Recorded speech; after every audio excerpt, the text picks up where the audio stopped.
It was a historic night for Purdue Boilermakers as Braden Smith breaks the all-time NCAA assist record. More importantly, or maybe just as importantly, Purdue gets a pretty stress-free win in their first round of the NCAA tournament, advancing to the second round. We will break it all down right here on Boilers in the Stands. Welcome back to Boilers in the Stands. I am your host, Joe Jackson. Alongside me, as always, is my co-host, Kraig Bowers. Greg Braggs is at the arena getting some post-game content, so go follow us on Boilers in Stands for all of that content. I'm sure that includes some like interviews with some of the players, some behind-the-scenes things like that. So make sure to go follow us there for all of the great coverage that Braggs does and Kraig does as well. As he was there. He hurried over to the hotel though, kind of as the game was close to ending, so that way we could just go live and neither of us would have to even worry about whispering. So, Kraig, you were there in person. I assume let's just start with Braden. I think with the way that this game went, Purdue obviously Yeah. controlled in the game they should have. I guess what was it like being there in person? I know it's an NCAA game, so they can't just like pause the game or anything like that. But yeah, just kind of your thoughts on Braden breaking the assist and all that. Yeah, I mean, they did announce it when it went to break. So like he did have his little moment, and the crowd reacted like you would expect. There are quite a few Purdue fans in attendance out here in St. Louis, and good crowd. And of course, when they announced that record, when he broke the record, and when the record was announced, the crowd went absolutely nuts, as they should have. It was kind of funny sitting there in person, live watching, because like you could see what they had five. I think he had five chances at it where people like missed a shot. Some of them were close shots. I think one of them got mishandled or whatever. And it was almost like there was this pressure of like when he was on the record breaking assist, it was almost like there was this built up pressure because everybody was nailing shots up till that point. And then all of a sudden nobody could do anything. And then as soon as that happened, thankfully, everything started dropping again. And it was a great night for all Purdue Boilermakers. But um, obviously this record looked like something that Braden was most likely going to get at the beginning of the season if he continued with the typical averages last year. And as the season progressed, thought for sure that was going to happen. And then there was this little lull where it was like, well, maybe it's going to happen. So for him to pull it off, and I think especially for me anyway, like get it out of the way in this first game, early in the game, like he did, celebrate it. And nobody has to worry about focusing on the record anymore. Not that that's at the forefront of their mind, but nonetheless, like you could tell guys were tense when they were trying to take the shot that was going to be the one that would be the record breaker. So special environment, and just incredible for Braden to go where he was in terms of his recruitment and his offers and everything else to being the greatest passer that the NCAA has ever seen to this point. Yeah, no, it really is incredible. Just given where he came from and being under recruited, undersized, all of that, like he is truly one of one with his passing capabilities. It's yeah, like we could talk for hours about Braden Smith and his ability to read defenses and just set guys up. His pacing is so good. He understands where and when the ball needs to get to exactly where it needs to. But in terms of breaking the record, I thought it was cool that it did go to TKR, and I posted the clip. Braden's very first assist of his college career was to TKR, a little transition kind of drop off, which even I've probably watched that clip 10 times back now. The first one, even that wasn't like the easiest pass. It's just a little like on the move in transition, little dump off with the weak hand. Um, but no, I mean, for anybody that's listened to this show knows how high I and we have been on Braden Smith for really the entirety of his career. You could tell, like when I watched his high school film, and I'm not saying I projected this at any level, but like when you watch the high school film, you could just tell he was one of those guys that just had it. Like whatever you want to describe the it factor as, like he is one that fully embodies that. And we've been able to see that come through in 4 years and see the growth that he's had. And obviously, this is not the final goal at all for Purdue, although they did accomplish step one onto what that path could be. But just in terms of his individual record, like I don't know how long it'll stand or not. But regardless, like he deserves all of his flowers for what he's done and doing it with a variety of different players and different skill types and right for a couple of years having to really take a back seat because you have Zach Edey and there's a lot of dumping it down in the post like you should with when you have that generational of a talent. And then it moves to this two-man game with TKR and this short roll and a little bit more spacing and finesse. And Brain's just been able to kind of do it in the pretty much any way that you could think of. Is also obviously develop the scoring punch as well. Obviously, that's not quite in relation to assist, but at the same time, it is because at some point teams were kind of just like, all right, we're not going to let you pass. Like, beat us scoring the ball, and Braden's developed the ability to do that as well. Like you, I'm very glad that it is over with, not in the sense of I Yeah. want it to be done, but more of just like, don't have to worry about it. I think even on the TV, you could tell some of the players just kind of like just tensing up to get that final one. And, and Braden even throws like the quick behind the back pass to Cluff on the one. And I feel like at some point, like, I feel like there was a little bit of him trying to make it like a little bit memorable. And then there was a point where it's just like, all right, just give me the assist. TKR here, it's the short roll, like just go put the ball in the hoop. And then, yeah, Yeah. I mean, pretty good things happen pretty shortly from there on out. So, you Yeah. got anything It else on was Braden's? amusing too because like Trey had to dribble just enough to get that shot that like Yeah. you saw everybody's head in the arena that was wearing a Purdue shirt. Everybody's head just went up and was looking at the box score. Nobody cheered right away, really. Like everybody's head went up and they waited until it flashed to the second assist, and then everybody started really going nuts and cheering. So, yeah, just great. And it is interesting because in this game, we've talked a lot about Cluff's resurgence in the Big Ten tournament and even in some games before that. And like CJ had a moment in this game where you're like, oh, it's going to be a CJ game. Like CJ is going to go off for 17 to 20 something tonight early in the first half. And in the end, it was all about the three stars, the three senior trios that started together and finished together. Well, at least started playing together at the same point in time in terms of Braden, Trey, and Fletcher. And you and I talked in the preview show that this Queens team we felt like could score on Purdue potentially with what they do. You know how they kind of go five out and attack the middle third of the floor. And early in the first half, they had some success with that and kept it relatively close at halftime. And then obviously the floodgates kind of opened up for Purdue in the second half, even more than the first offensively. And they did it some better things defensively in the second half to really just kind of hammer this one away and make sure there was no doubt.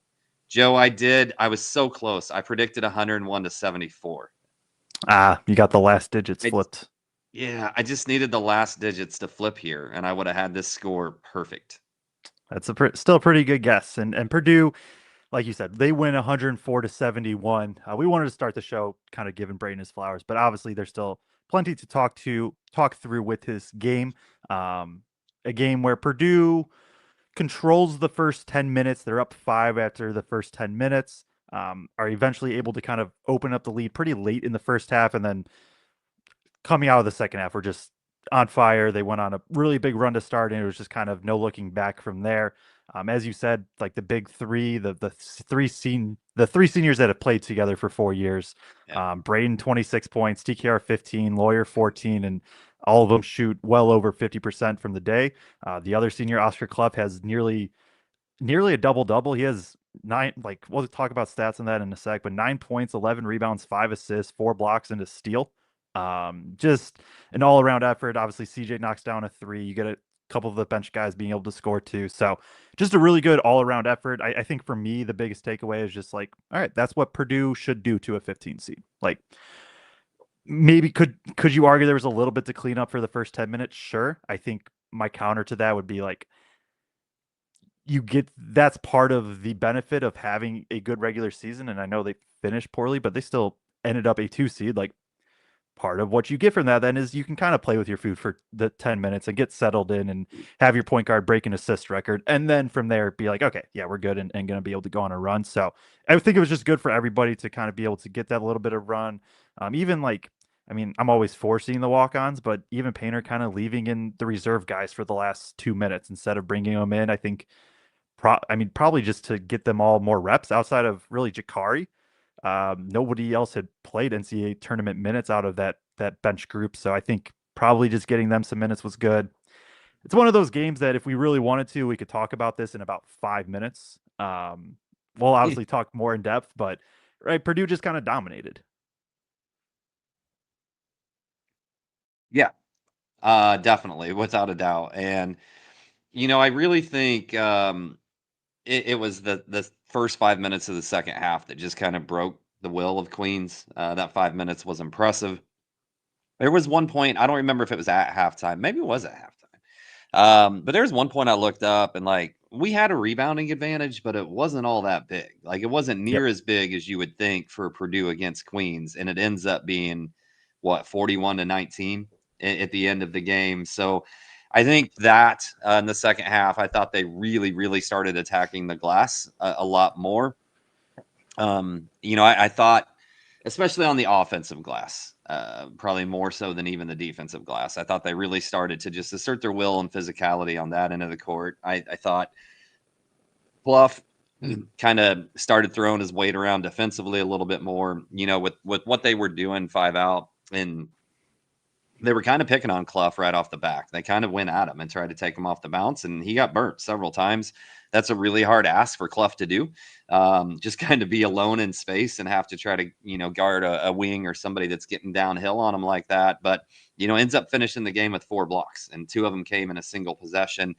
So I thought he was much better defensively. He gets that steal and goes the other direction in what was one of the most awkward coast to coast drives, but luckily gets fouled and goes to the free throw line, and I think hits at least one. So I thought he was much better in the second half defensively, and like I said, I thought they just really asserted their will from a rebounding standpoint. But anytime Purdue's going to shoot 63% from the field and 58% from the 3-point line, good things are generally going to happen for this team. Yeah, offensively, 1.54 points per possession the entire game. Wow. That is basically equivalent to shooting 75% from two for the entirety of the game, or 50% from three, I think, is what the math would be. Somebody correct me if I'm wrong. 50% from three, half. Yeah, basically 50% from three for the entirety of the game. They got offensive rebounds. They got 58% of their own misses, Purdue. And Yeah. like you said, because you can tell we've done the show a little bit together. Because I was going to bring up the exact same point of in the first half, Purdue and Queens both had 3 offensive rebounds. I think Purdue had like 2 or 3 more defensive rebounds. And then it's only like a 12-point game. And then the second half, Purdue gets 24 rebounds with 12 of them being on the offensive glass. Queens ends with 6 rebounds total in the second half. They got Queens got 1 defensive rebounds the entirety of the second Wow. half, and it's because the ball went out of bounds. Like a player did not That is, grab a defensive rebound for the entirety of the second half for Queens, per the stat I mean, broadcast. So yeah, that is a stat. That is certainly a yeah, stat. So, yeah, I mean, one defense. Wow. So, I don't know how many other just huge, gigantic takeaways I have other than, I mean, I don't know. I was going to save it for the player part, but towards the end of the season, and even in the Big Ten tournament when Purdue was on a really good run, you and I asked you at one point, like, are we worried about Braden's shot? I think that was the game headed in right before the championship game. And I think you said like not worried but monitoring basically, Starts off that game against Michigan not hitting either, and then starts hitting, gets back to 50% by the time the game's over. Comes out today and just looked like, "Oh yeah, I've been shooting 75% this entire season." Like absolutely nothing was wrong. I don't know. So I'm glad that's back. We all know that was going to be needed for a stretch run in the NCAA tournament. The other thing I will tell you, Joe, sitting right next to the court, those balls have so much air in them. Like so many guys mishandled a dribble, just because like the ball came back harder and faster than what they were used to. Even if they didn't turn it Mhm. over, they were still just like mishandling things. And then there was a couple of turnovers where like you saw the ball shot up and like they'd kind of look at their hand like, what? you know so it's interesting to me. Didn't feel like it affected their shooting, but it seemed like it affected their ball handling just a little bit. Yeah, and I think that that'll be something to monitor for every game going forward, not just Purdue's games. Of there, you see a lot of, not a lot, but there have been a variety of different players who have basically said the same things of just like it takes a little bit of adjustment to get to. Why we have this issue in college basketball, I don't know, but yeah, I think it's at least worth monitoring, especially like you expect Brain to be able to be fine, but it just can randomly happen. You don't want it to happen in the wrong spots. So I don't have anything else for major takeaways. Do you want to get into some of the rotation and then player stats or anything else? Let's go ahead just really quick and hear from our sponsor today, Mr. BJ Rule. One more time, thank you again, BJ, for all of your support. Purdue graduate and current Lafayette resident, BJ Rule has close to 15 years experience helping buyers, sellers, and real estate investors in Lafayette and surrounding areas. If you are looking to buy, sell, or invest in real estate, give BJ a call or text to set up an appointment to see how he can help you accomplish your goals. Your home will likely be the most expensive purchase of your life. Have the experts with Rainey & Company at Keller Williams on your side and let BJ help you navigate this process. Call 317-345-4600. Again, that's BJ Rule with Rainey & Company at Keller Williams at 317-345-4600.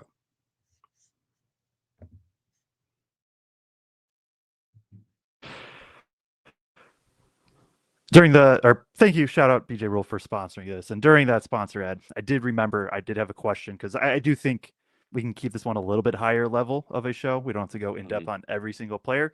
Um, I'm obviously putting out the caveat. This was a 15 seeded Queens that truthfully matched up pretty poorly against Purdue, right? A team that's based more on skill is a team I think Purdue is more readily capable of beating than one that's built on pure athleticism and length. But with that said, like, do you think it's overreading or I don't know, some sort of like I forget the specific bias that it'd be like confirmation bias essentially, but like Right. do you think that Purdue looked like a team that just they've been waiting to get back to this tournament? Like is there any do you think it could be as simple as they struggled down the stretch in part because it's just like this team was just so ready for the tournament and wanted to get there? Or do you think it's more of just they've been playing better and when you play better then you obviously just look better? I mean, no, I think even during the Big Ten tournament, we talked about this a little bit that it was like, oh, okay, like they're in the postseason now, like they're ready to go. And not that you can just turn it on and off, but again, these all, you know what? I mean, Fletch and Braden have started every single game for 4 years. They've had some deep runs in the postseason. Trey's started every single game for 3 years and did start some his freshman year too after he redshirted. So like these guys have been in it a long time, and it's a long haul and slog to make it through the regular season. And I think there's definitely something to it of just like, hey, this is why we're here. They came back to try to win a championship in March. They didn't come back to try to set the record for regular season wins. Like, don't get any trophy for that sort of thing. So no, I think there's something to it. Yeah, and I think I agree too that not that they're actively trying to lose games in the regular season or anything like that, but um, your focus and that can kind of they're a team that I fully believe their focus and intensity and energy like actually can just step up during the tournament because they've been here. They know what it looks like. They know what it takes to make it to the championship, and they know what it takes to probably cut down the nets. So, and it starts it much as the defense is going to be the focal point. Like their offense is going to be as good as it's been. It's going to help carry them a long ways too. So, let's get into a little bit of the rotation then, and then we can get into some of the players and yeah, get to watching Miami versus Missouri, which just did tip off a couple minutes ago. Purdue will take on the winner of them.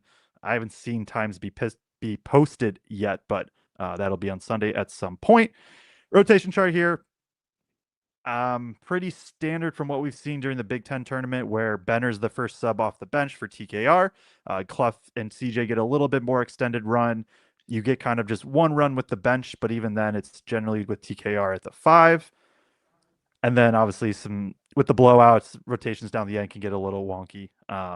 You got anything on the rotation you want to call out? I mean, the end of the first half that I asked you about, I don't know if you ever saw that tweet during the game or not, but I don't think we've ever seen a lineup of CJ Jakari, Fletcher, Who was the fourth? Braden. Braden, Yeah. CJ, Fletcher, Jakari, and then Cluff at the 5.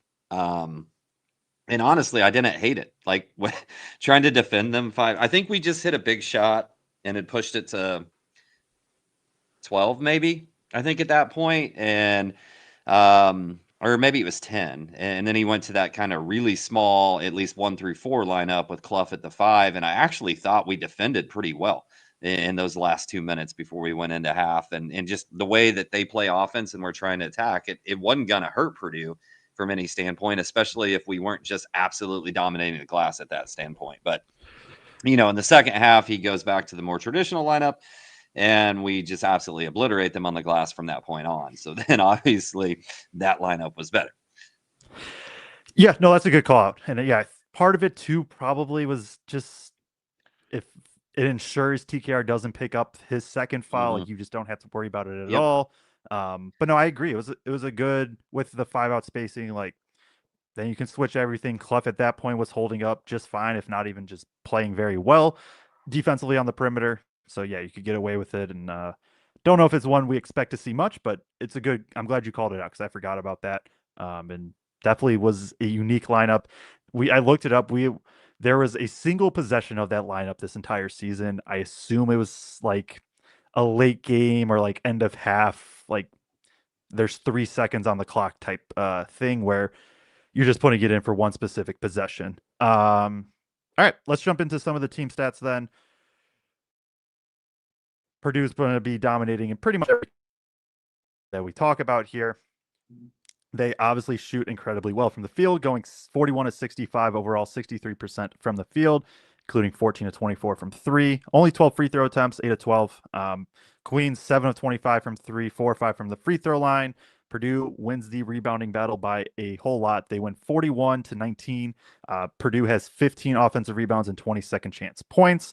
Queens actually has more points in the paint, 44 to 38, but because of Purdue's 3-point shooting and some of their mid-range stuff that they were able to get, they do end up winning. Purdue has 4 more turnovers, 12 to 8. A couple of those came just kind of when Queens started pressing, and I think it was more just like caught off guard than anything else. Yeah, like I'm just kind of looking through 10 steals for Queens. I guess they got a lot of live ball turnovers. 24 assists to 41 made field goals feels honestly low for Purdue.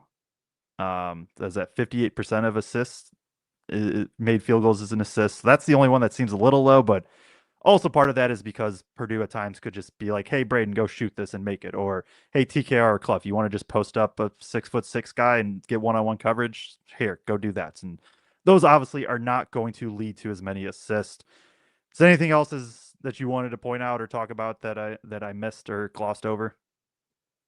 No, then nothing else. But I post the halftime stats on Twitter for every single game in terms of team stats and where I see the margins and whatnot. And at that point in time, we were -4 in second chance points. We were -7 in bench points. And I think I typed this wrong actually because I thought we were negative in points off turnovers at that point as well in the end of the first half. I'd have to go back and double check, but all those things kind of flipped when we got to the second half, especially in terms of second chance points, offensive rebounding, all of that. So again, just asserting that will in that first 5 minutes, especially, I thought kind of broke their spirits, and then Purdue was able to do what they wanted there. But team stat wise, nothing much else other than they shot the friggin' leather off the ball today, man. Yeah, and that's always a good thing to see. You never know how these tournament things are going to go with the ball, with background and different background drops and things like that. Even just like I think Newbert, and you could attest to this maybe a bit too because you were sitting there, but like Newbert said, it just felt like the floor and the court was really, really cold because of the ice underneath. That can always like just affect players a little bit. So it was good to see them shoot 58% from three on the day, which is that was their single best 3-point percentage of the entire season. It's only their fourth time shooting 50% or better from three on the year. We've talked about it a little bit. This is not a team that's necessarily going to consistently light you up like big time from three, but it's also rare for them to have like a super off shooting nights. And Yep. but this was one of the nights where you get everything to go. Part of it was just how good of looks that they got. It felt like I mean, it felt like pretty much every single three was wide open, pretty open. So that's going to also boost your percentage up a little bit. Do you want to get into some of the players then? You got anything else? Yeah. Oh, we got Gregory in the house. And there he is. Boy, oh boy. Here's Gregory. How am I sounding good to you guys? I know I'm in the media room, a little close to the court. It's a little loud on my end. Your gain might be turned up too high on your mic. Oh, well, big gains tonight, so you're just going to have to deal with it. Yeah, it was, obviously Purdue took care of business. I don't particularly want to gloss over the fact that they were only up by 12 at the half. I won't lie. I mean, at that point, I'm sitting there like, come on, guys. Like, there were some sloppy turnovers. Some of them were kind of random, going off people's foot, and, not anything where I would say it was necessarily like overly bad play. That being said, I also think that there was an element of tonight being a bit of a change up compared to what they went through for 4 days, 4 games in 4 days at the Big Ten tournament at the United Center. And so I do think they had to fight a little bit against that. And so I think for the most part they did. I talked to Fletcher Loyer in the locker room, and he flat out said it. I know everybody's afraid to say the Fairleigh Dickinson word, and he wasn't. He's like, you're always on guard after, you have to go through a game like Fairleigh Dickinson. So I appreciate when people don't run from the elephant in the room. They know what they're up against. I think the biggest thing, and I think I haven't touched on this in the last few games that I've been able to cover here between tonight and the Big Ten tournament, is how much we are hearing that how big of an impact PJ Thompson is to the offense. It's gotten to a point now where he is getting the lion's share of the credit for the offensive success, not just for Braden Smith, but for the offense in its entirety, but specifically for what Braden Smith has accomplished here, breaking the all-time assist record. It was another historic night for Purdue. They've had many of those between Zach Edey and Braden Smith, and we've been honored and privileged to be able to cover both of these guys.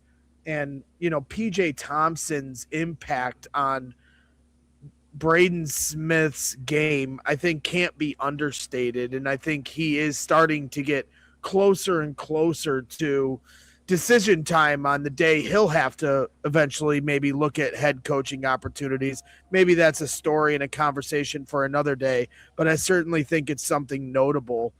And I just think overall, it's a survive and advance thing. Not too much survival mode tonight for Purdue, and we appreciate that, not making it too interesting in the second half. But you don't take wins for granted. Duke almost lost to Siena yesterday. We all know the history of what Purdue's gone through in the tournament as well. So while it seemed like a runaway win at the end, I think this team should continue to be applauded when they win games like this or any game in the tournament, because they don't come easy. And any team can hit you in the mouth if you're not ready for it. So credit to Purdue. I will also say, I don't know if we're going to play it on tonight's show. I'll maybe make an attempt. It's up to these guys.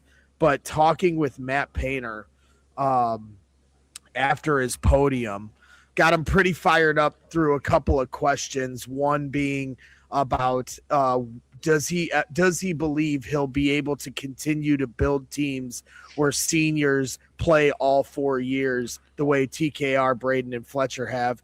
And he had some thoughtful response there, but the bigger answer came from when I asked him his remarks on High Point's coach saying that, Power 5 schools don't schedule mid-majors. And you'll just have to hear it for yourself, but I'm just telling you, it was 3 minutes of fireworks where Painter had some pretty pointed shots back across the bow in terms of mid-major coaches directing their ire towards mid-major, towards Power 5 schools and pushing back a little bit. I was a little surprised. I thought I was setting them up on a tee to compliment how mid-majors come to, Mackey Arena, teams like Akron and Kent State and Oakland and Toledo. We've seen a lot of very good mid-majors play in November. Part of the reason why Purdue is able to secure a top 4 seed the last 9 years, but it was it was an answer I was not expecting in terms of him basically saying, hey, be careful the way you're calling out, Power 5 schools, because one day you, the mid-major coach, will be coaching a Power 5 school, and let's see how you schedule teams in November. So I honestly wasn't expecting that, but there was some fireworks there. So that's everything I learned from the locker room. That's the end of my rant. Happy to be able to come back here Sunday to cover a game. There it is from the one and only Braggs. Miami, they are currently up, at least on my feed, and I could be way behind. They are up 12-10 on Missouri. From what I've seen, it sounds obviously as expected, like a home game for Missouri. So if you guys were both there in person. If, say, Missouri wins, like, and I know you guys are doing this show right now, so you're not there at the stadium watching the game, etc. Like, any feel on what the fan, like, would it be 50-50, you think, against Missouri, or do you think Purdue fans would still win out? I think there's more Purdue. I think there's at least 50-50 at minimum. Okay. Fair. That's yeah, fair. I'd be there too. I mean, I could step out right now to see. I mean, the Missouri fans started to show up in the second half. They're pretty chirpy, I'll tell you that. So if it is Missouri, we're going to have our hands full, or at least those of us that are making their way into the stands to remain nameless.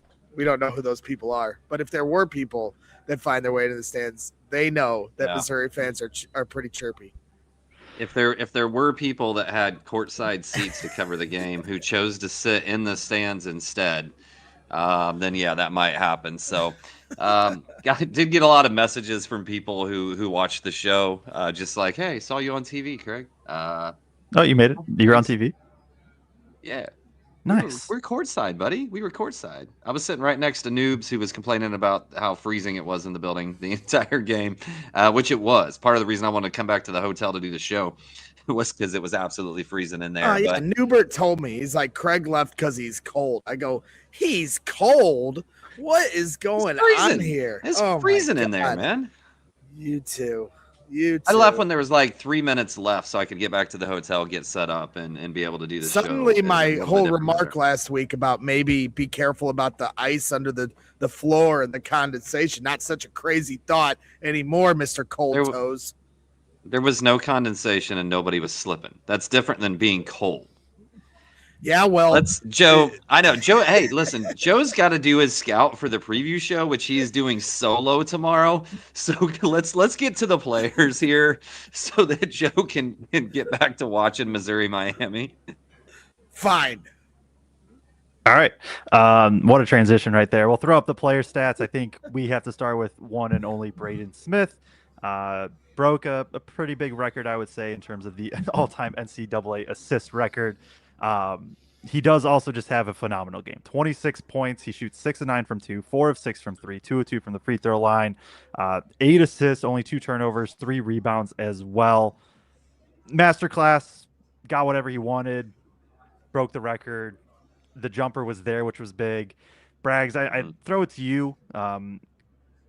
Just, talking what your thoughts on Braden's game today in terms of like what he was able to do, but also if you have any thoughts on him breaking the all-time assist record as well. Well, I appreciate you setting me up here because that was something I left out of my remarks that I did want to add in when you consider Braden Smith's accomplishment. As Matt Painter has called him many times, he is a basketball savant. And you absolutely see that in his God-given ability to pass the ball. The first day he stepped onto Purdue's campus, the first fan day at Mackey Arena, you could see the vision that Braden Smith, possessed. But, I also think it shouldn't be understated, his work ethic, his understanding of the game, how much that has improved over 4 years, the way he can identify defenses and break them down. I mean, tonight, is one thing against Queens, but the way he, had Michigan on a string, just the game stops at his will sometimes, and he knows how to slow the game down. And the way he recognizes defense, I heard Jalen Rose at halftime talking about, his understanding of how to pass the ball to players in the way that they want to receive it. That's something that is certainly underlooked and should be appreciated about Braden Smith's accomplishments. There are so many attributes that get you to the number of passing Bobby Hurley, a record that stood for 30 plus years. And then I also just want to say, to put a bow on this, understand that Bobby Hurley had this record for 30 plus years. He played at Duke in the glory days of Duke. Duke is always in the glory days. This was the glorious of glory days with Grant Hill and multiple Final Four appearances. And for Braden Smith to break this record in 4 years, I know for some it feels like he's been here 5 or 6, but to break it at Purdue, and you compare the level of recruits that have gone to Duke compared to the recruits that came to Purdue, all due respect, I think this makes that record twice as impressive about what Braden Smith has accomplished. He's done so many things. He deserved the record, and I'm glad he was able to do it in a winning fashion. Yeah, and he's going to have at least one more game, hopefully 5 more games to kind of increase the distance to second place as well, and really just be able to cement himself. I mean, obviously nobody cares about the draft right now. There's still 5 more games to win, but like Braden has played himself into being most likely a early second round draft pick or a mid second round draft pick. A 6 foot, maybe 6 foot guard coming out of Westfield ranked number 200. Like, he has played himself into that level of player, and that is something that cannot be overlooked. I know, Kraig, you and I kind of talked about Braden to open up. If you have any other thoughts on this game specifically, throw them in here. If not, we can kind of jump to the next player. No, I think I kind of hit on it early on, just talking about how critical this game is. But like, yeah, if Purdue's going to make a deep run in this tournament, when we get to Arizona, like this, he doesn't have to score 26 points, but you need efficiency on his shot. Like, if Purdue's going to have a chance to knock off Arizona, have a chance to knock off some teams that they're going to meet in the Final Four. So just really, really good to see that return to form. I think we got to go to Kaufman-Renn next. 25 points, 12 of 18 from the floor, 1 of 3 from the free throw line, 9 rebounds, 3 assists. I thought Trey played just an absolutely great game on the offensive end, especially. Some of the matchups were a little bit hard for him defensively, as they were for Oscar at times when he was kind of getting attacked off the dribble in space. That floater seems to be fully back now. Like, I feel like I trust it just as much as I did in 24-25 Trey Kaufman-Renn version. Joe, your thoughts on Trey tonight? Yeah, I'll start with the floater because it does feel just automatic nearly at this point again. Even like the 15-foot push shot that I think he took 1 in the second half and just kind of drills it. I thought today was a game where TKR was just in complete control, and as he should be, obviously, against this matchup where I think we'll all acknowledge, like, this is a game that he should dominate, but at the same time, you still got to be able to go do it. And they, for the most part, gave him one-on-one coverage, and he just never seemed to settle, right? It feels like sometimes when he gets one-on-one, he'll kind of force up those like fadeaway 12-foot hook shots or things like that. But like, if I was to look out at his shot chart, I would bet the large majority, he took 18 shots. I would bet the very large majority came within 4 feet of the rim. And then he had a couple of those floaters off the short roll. Like, it just felt to me like most of his post-ups ended up either at the rim or very close to it. He dominated there, was very effective on the glass in his 25 minutes. And when you have a TKR that's willing to just get to his spot and not settle, like, that's the TKR that can put up 25 points on only 18 shots. And that's what we saw today from him. You got anything, Braggs? No, I agree with Kraig in terms of, the floater certainly is back. And I just appreciated that while I was frustrated they weren't up by 25 at the half, I at least appreciated, I was, I'm not going to lie, but at least there was all kinds of, I don't want to hear number 1 seeds. There were number 1 seeds, 2 seeds, 3 seeds that were all. I'm not worried about anybody else but Purdue. They should have been up 25. And really, it had nothing to do with the offensive end. I just thought defensively they were letting some things go by a little too much. Don't care. Wanted them up 25. But I will say this much. They at least recognized that Trey Kaufman-Renn and Oscar Cluff could do whatever they wanted in the paint. And so anytime they needed a bucket, throw it into those guys, let them go get it. And that's what they did. You have to do that in this kind of matchup. But overall, over the last 5 games, if we're going to do a bigger picture and project to Sunday, Trey Kaufman-Renn is playing some of his best basketball that he's played in 4 years. Yeah, he really is. And right, we didn't see a 20-point game from him until till the Indiana game late January. He had a back-to-back ones against Michigan and Indiana late February. Now we've seen back-to-back here, Michigan and Queens, and I think just having that security blanket of him, of knowing, like you said, Braggs, they could just anytime in the first half, Queens pushed it to like 12 or 10. It was just like, all right, let's just get a quick 2 points from TKR, and then we'll go try to get a stop on the other end. And Purdue, I mean, Purdue needs everything, right? They need TKR going, they need Braden Jumper going, and they've had all of that and more for the last handful. Beth Monin gave a $20 the super sticker. I think in the chat you can see what the sticker is, but do appreciate the support there. Also got a $5 super chat from Patel Boiler Up. Said, Boiler Up, congrats to Braden. Great performance from the seniors. Excellent start and effort to hopefully a long run in the tourney. Thanks, Bits. Shout out you guys for doing all the in-person coverage for this game and then also for Sunday, I believe, as well. So, yeah, shout out to you guys for the great work that you've done and are continuing to do. Definitely follow us on Boilers in the Stands on Twitter for some of the content Braggs was talking about. Like and subscribe. It'll also be posted here on YouTube for kind of the more full-length content, just like this post-game show, which we'll also have Sunday after the game. I'll have it a preview. If everything goes right, I'll have it a preview tonight. If not, it'll be early tomorrow morning. As Miami right now, they are up 21-17 with 8 minutes left in the first half. So let's get into the next player because I know we all probably kind of want to get to watching at least the second half of that game at the latest. I think we got to go to Cluff next, kind of rounding out the double big duo that was dominant today. He on only 22 minutes has 9 points. He's 3 of 6 from the field, 3 of 4 from the free throw line, 11 rebounds, including 3 offensive, 5 assists, did have 3 turnovers, but also 4 blocks and a steal. I mean, maybe just the most complete stat line that he's had. There's one other game. I feel like I said that as well. But Kraig, I'll throw it to you for your thoughts on Cluff. No, that's exactly what my thought process was too, because even when I typed the halftime stats, like it just kept going and going and going. It was like, oh, he had this many rebounds. Oh, he had this many blocks. He had this many steals, whatever, on down the line. Just a really, really complete game. And I think he adjusted a little bit, just having to defend the way they were trying to attack him early on. He did get beat several times, and then you really saw him adjusted.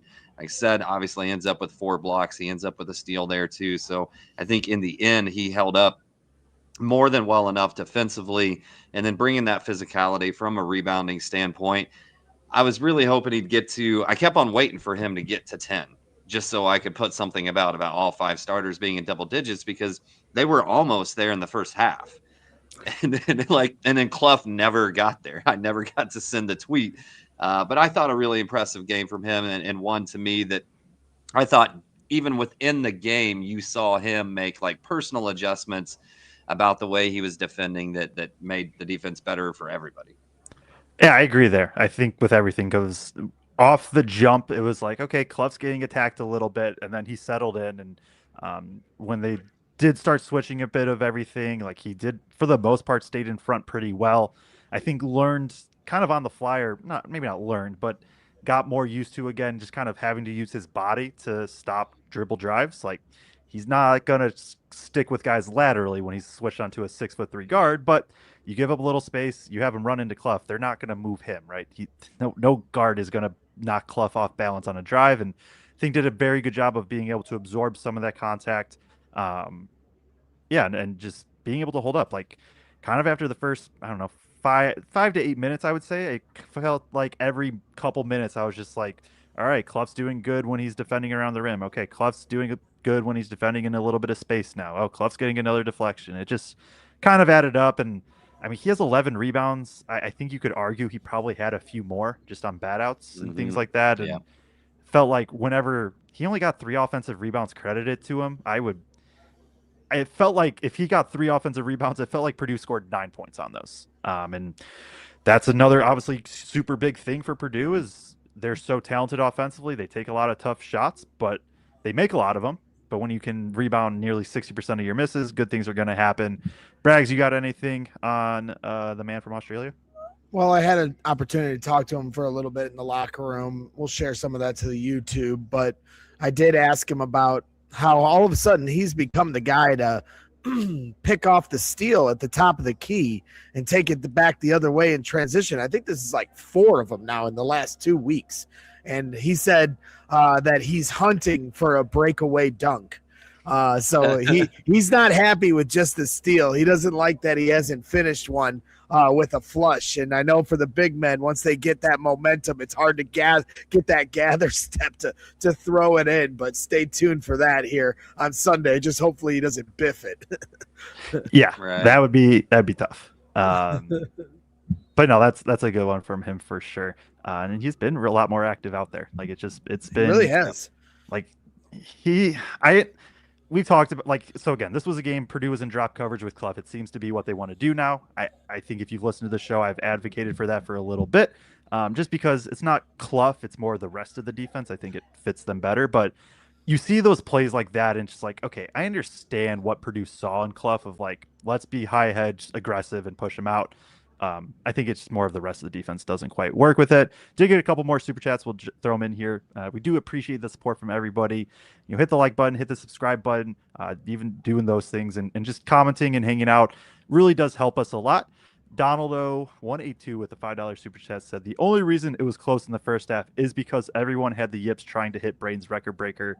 We talked about it. There was a legitimate stretch where it was just like, yeah, guys, just somebody needs to put the ball in the hoop, and that's why I think we eventually just got the TKR layup of. I mean, like, honestly, right. if there was some kind of betting odds that he wasn't going to have the record by the first media timeout, like Vegas would have won a lot of money. Like that, it went to like almost like the 12-minute mark. I feel like it took forever. Yeah, it did. Well, because then Braden was like hunting his shot early, which is great. Yeah. And then he gets the assist, and then it was 5 straight misses, something like that. Fish 62 said with the $10 super chat said keep up the great work, guys. We do appreciate that and all the support. The only other starter we have, or the only other there's 2 starters we haven't talked about. The other senior we haven't talked about would be Fletcher Loyer. Fletch was going to Fletch in this one. 14 points, 5 of 9 from the field, 4 of 8 from 3, 2 rebounds, an assist, a turnover, a steal. Obviously, Fletch got going from 3, especially in the second half. Got some really good looks, able to knock him down. I thought this was an incredible defensive game from Fletch, especially in the first half. I thought he was just in all the right spots. I thought he held up one-on-one. And again, I understand he probably should in this game, but even some of his rotations and where he needed to help or not. And in a Purdue defensive scheme today, that helped a lot less than I've seen over the entirety of the season. But I mean, there was a few notes that I made just of Fletch being in the right spot, Fletch being able to kind of disrupt drives or things like that. And there's only so much you can say of, oh, hey, Fletch went 4 of 8 from 3 again. The dude just seems to not be missing much anymore. But defensively, I really stood out to me. I don't know, Kraig, if you had any differing thoughts or other thoughts on Fletch. Throw it to Braggs first. I'm figuring something out real quick on Fletch, and then I'll. All right. Oh, okay. I will just say Fletch is friend of the program, and I think he kind of gets what we do, and so I think he opens up a little more for me in the locker room a little bit, and I appreciate my conversations that I've had with him over the last week, and I'll just say this much: I just feel there's just such a calmness, kind of washing over Fletcher right now, and subtle confidence.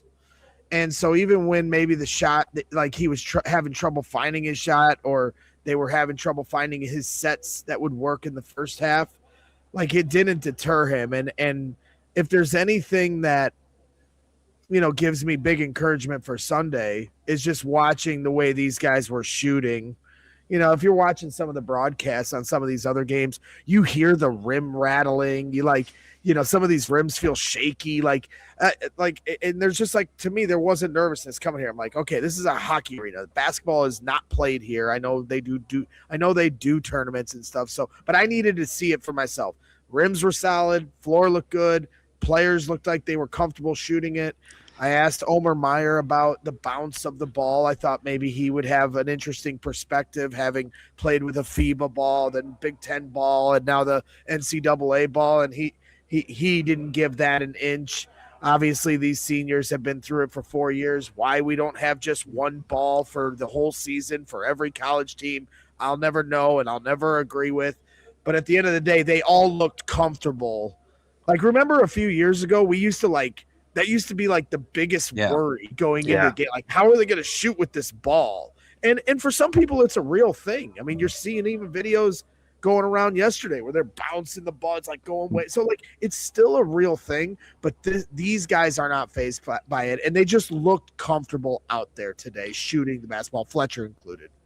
Yeah, and you just talking like that made me think. I mean, I'm sure everybody probably has seen the movie Hoosiers at least once, and you have the scene of like you measure the rim, it's like, oh, it's 10 feet and all that. It's like Braggs needs something like that. It sounds like when he goes to every arena, it's like, all right, the rim is 10 feet. Okay, the ball is still round. Okay, the floor is still hardwood.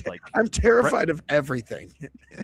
Braggs needs one of those checks. I was scared of Queens today. People think that I'm like reverse jinxing. Like I am actually terrified. There's nothing fun about like when we get to this point in the year. I like the regular season. They lose, fine. Let's play tomorrow.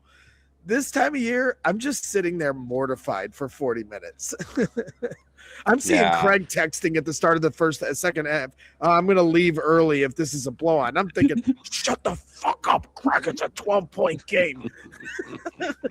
I knew what was coming in the second half, man. I'd seen enough to know that the answers had been figured out and it was going to get ugly. But now we were at the pregame meetup, Joe, and somebody asked Greg like what his thoughts were, and I heard Greg pause. And then he starts, and I said, Greg, just shut up. It's Queens. It's Queens. And, like, the people that were there were like, well, let him. And I'm like, no. I said, I listened to this on the way to the Big Ten tourney every day when we drove there about how it just was not going to go well. This is the worst matchup, da-da-da-da-da. And I was like, I'm just over it, all right? I was like, we were going to kill Queens. That's it. End of story. Well, there we go. We got sidetracked. You were looking up something on Fletch. Did you find whatever you were looking for, Kraig? Since March 1st, 42% from three. And during that stretch, if we just talk about volume, right, that's not 42% from three on like 4 attempts per game. If we go back to March 1st, 9 attempts, 6 attempts, 9 attempts, 7, 9, 10. Did only shoot 4 in that Michigan win. Puts up 8 today. He's shooting a high clip confidently, and he is seeking it.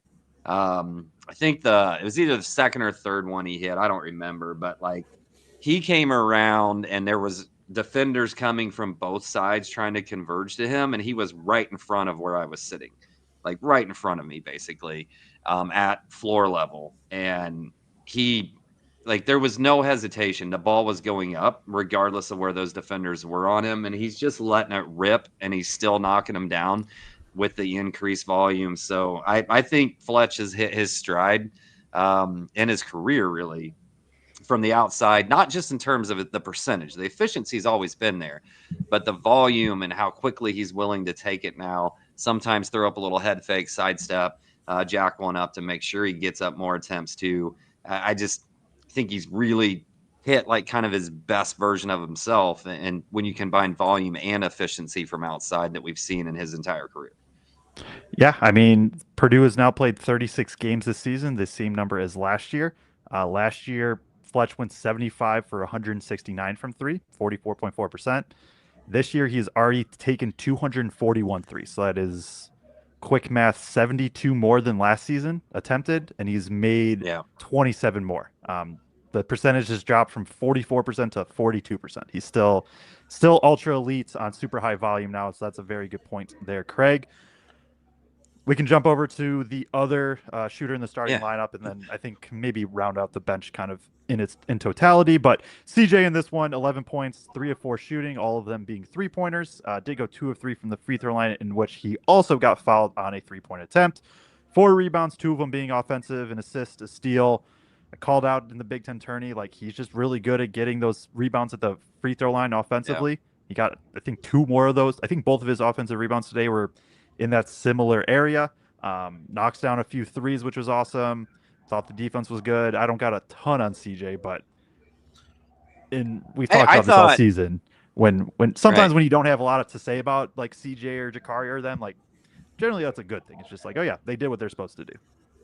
Yeah, you mentioned something, or it was you or Greg, about going to TK in timely moments for the hit shots. I thought CJ really did that today because they cut it to like 5 at some point and later in the first half. That's when he hits that 3, and then like the next next possession down, or maybe there's one possession in between. That's when he gets fouled. He gets that lead pushed back to 10. We got the lead up to like 20. They cut it to like 15 or somewhere in there, or maybe we had it like 22. They started to inch it back to like 17, 15 type range. He drills a 3 from a corner 3. I don't want to give a preview, but that whole series there may come up later, where Braden just whips a pass to him for that corner 3, puts it back up to 20, and you're like, all right. It just felt like CJ kept like kind of like stemming the tide anytime they tried to make any movement with a big outside shot today. And I thought he was good defensively. Yeah. Yeah, I agree. That's all I have is CJ Cox saved the game. If not for that 3 at the end of the first half, we might be having a different post-game show right now. I completely agree with you, Kraig. When it was 5 points and then they threw it to him in the corner and he splashed a 3, we finally got enough breathing room to play some basketball and win by 30. And that is exactly how I felt before the half. Like if he didn't hit that 3, I was going to have a meltdown and maybe punch a Missouri fan. They weren't even there at that point, you said. You were just Yeah, go they seek were. one There out? was plenty of them there. There was plenty of them Okay. there. Fair enough. Miami's up 26-17 with a little over 4 minutes left in the first half. Let's wrap it up. We're at the 56-minute mark. You guys buzz through any notables in the bench, and then we'll call it a day. Yeah. Yeah. Well, we got to give game ball and play the game. So. All right. Relax. I'll just read off the stat lines from the bench, and then Kraig, talk about any and all that you want to.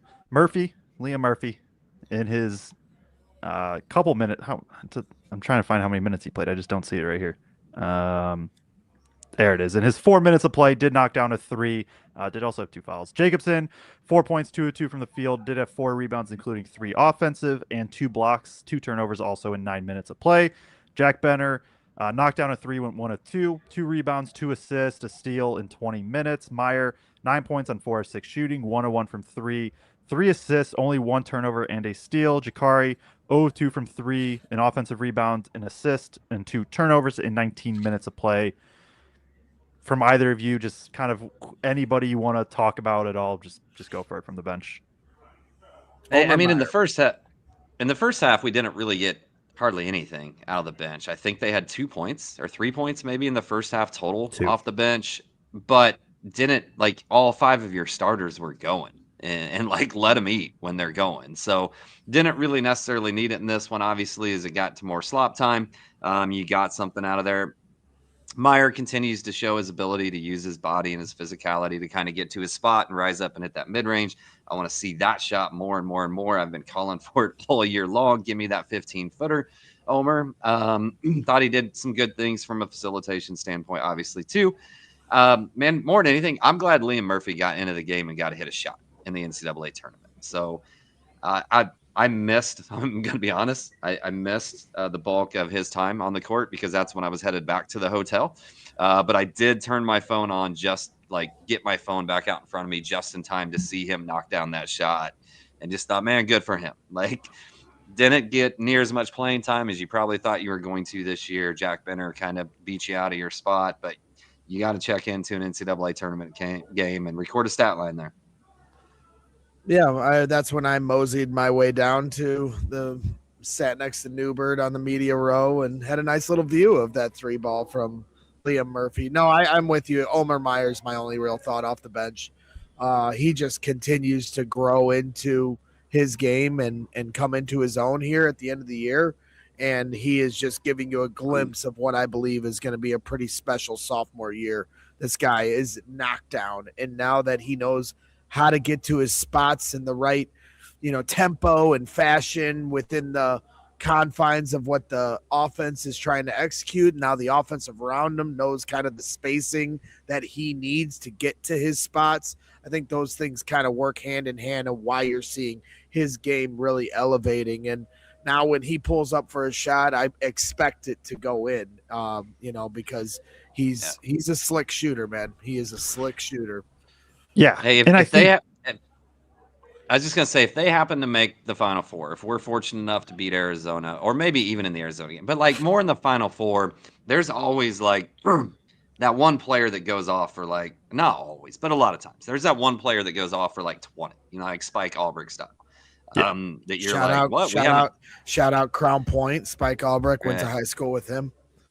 You're like, where, for casual viewers of a team, maybe like, where'd this guy come from? How is he going off? Like Meyer to me is that, like, if Purdue makes it there, has a chance to have that kind of moment, Omer's the guy to me that would just randomly maybe pop off for like 17, 18, 20 points in that situation. I agree with that for sure. Benner would also be the other sneaky one, I think, of just like just drills like 6 threes randomly. Has one of those games, but yeah, I think with Meyer too, as these final potential 5 games progress, I think you still want to get Braden his rest where you can, but there's going to be probably a couple games where he's playing all 40, and Meyer's at his best right now playing alongside Braden, and that's where I think some of the big time scoring can also come through as you play him with Braden. Obviously, again, still going to try to get Braden rest wherever you can, but I mean, if it's a tight game, Braden's going to play 40 minutes. It's just how it's going to be. There's no reason to save him anymore. All that.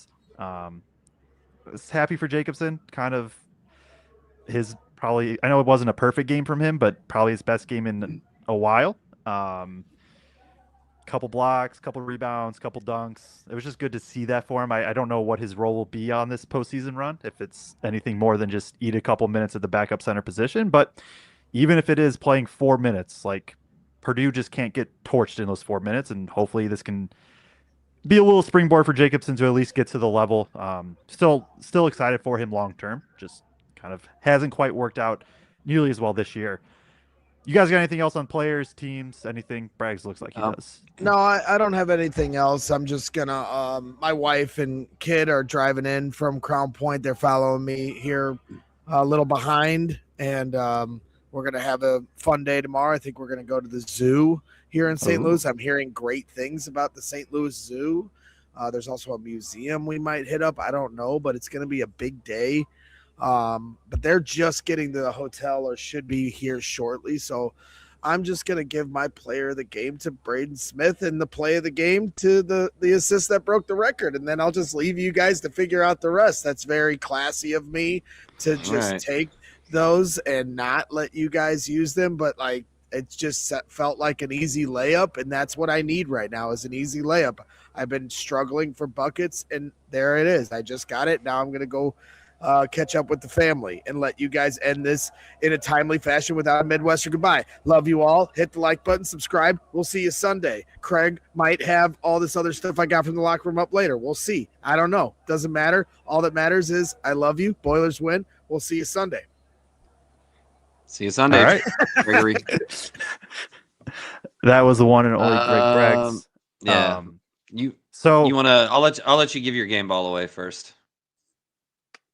See, we're gonna run into a spot with the play of the game because we're gonna have the same one. That's why I wanted you to pick the game ball, so it snuck back to me. I'll take TKR, 25 and 9, like 12 of 18 from 2. Yeah, like that's worthy of a game ball for me. Yeah, it's unfortunate that like Fletch isn't going to get anything for as well as he shot in this game, but I got to give it to Cluff just from the totality of his game, the completeness of his game, how he kind of adjusted on the fly defensively and got better and better as this game went on. I thought his impact just on every single part of this game was felt and was important. We're just going to pick the same play of the game, Joe, and you describe it better than I do, so I'm going to let you describe it. But I love that play from start to finish, and the way Braden wrapped that ball around to him was just wild to me, and then CJ just to bury it. And it was the one. Are you talking about the one at the end, like 30 seconds left in the first half? Yeah. Okay, yeah. And so it's high pick and roll, And the reason it was play of the game for me was so Braden drives, he's able to get this this really sweet kind of wrap around pass to CJ in the corner. The reason it was play of the game for me was like that was the first time I thought Queens really overhelped and sold out on the bigs. And it's just a testament to like how good Braden is that the entirety of the first half, it's Braden hunting his own shot or Braden feeding one of the bigs at the rim.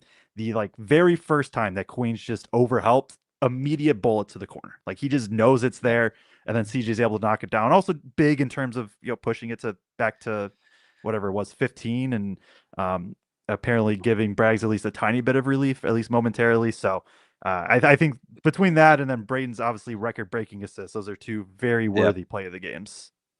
From our vantage point where we were on the bench, it looked like that Pat.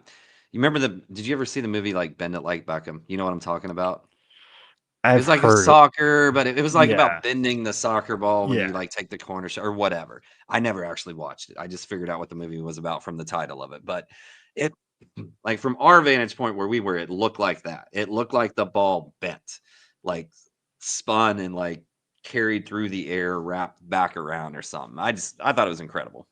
No, it really was, and just an incredible game for Braden, for Purdue in general, and they'll be playing again in probably less than 48 hours. I'll try to effort finding tip times if they're out already. But yeah, you got anything else? I know there's a couple star comments, I think, or maybe a couple more super chats thrown in here. Salty B I'm not with yeah. $5. The Cluff too tough. Queens can't handle the King Cluff. That was a little bit of a tongue twister for me right there, but appreciate the support. And yeah, Cluff was absolutely dominant in this one. Tammy Wallen said, Kraig, will you be at the game Sunday? We will. Gregory and I both will be there Sunday. I'm going to be out of town all day tomorrow. I got to go to Illinois to take my son to a contest, but I'll be back tomorrow night and then be at the game on Sunday. There you go. He will be there. Blake Whitmer said, here's a great post-game quote from TKR and Braden's record-setting moment. He said, I heard the crowd erupt, and I thought it was because of my Euro step. That's great. That's great. That's awesome. Yeah, so shout out TKR for being able to go convert the bucket. Shout out, obviously, Braden for breaking the record. Yeah, and we'll have a preview out, like I said, either tonight or tomorrow morning, one of the two. I've been looking. I can't find tip times yet for Sunday. I don't think they are out quite yet. I am sure all of the Purdue accounts will put them out and what time Purdue plays once they do get released. So definitely follow us on Twitter, Boilers and Stands. Like I have said, there'll be a lot of great content coming out between there and here on YouTube. Miami leads 27-21 with 1:20 left. Purdue will play the winner on Sunday in the second round of the NCAA tournament, a game where don't have to worry about assists. You simply just got to go out there, win a basketball game for 40 minutes, and hopefully advance to the next weekend. Regardless, we will be live after the game. Appreciate everybody tuning in, and we will see you all then.